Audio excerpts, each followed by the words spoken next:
خد من وقتك دقيقة، بس الدقيقة دي انت هتشكريني عليها. اوعي تدخلي الصيف غير لما تشوفي الفيديو ده. نظافتك الشخصية مهمة جدا في اصعب فصول السنة، وهي الصيف، يعني الحر، يعني العرق، يعني التلزيق. اول حاجة الشعر وفروة الراس والحجاب. هوي شعرك على طول، ما تبقيش كتماه طول اليوم في كحكة. لو عندك قشرة مهم جدا جدا ان انت تعالجيها. لو محجبة طبعا اغسلي البندانة اول باول، كل ما تحتاجي تغسلي شعرك اغسليه. اختاري بقى المنتجات اللي اصلا ريحتها حلوه. احرصي دايما ان انت تعملي تنظيف بشره على طول، وطبعا الاهتمام بالروتين.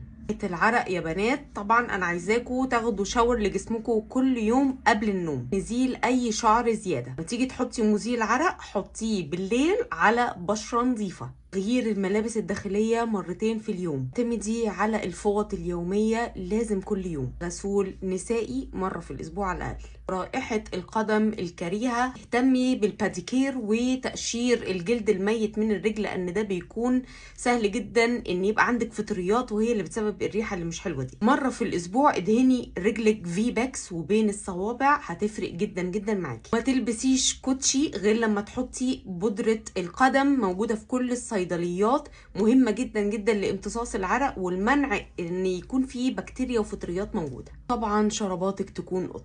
ما تنسيش تعملي شير علشان البنات تستفيد، ولو حاباني اتكلم اكتر عن المواضيع دي سيبيلي في كومنت.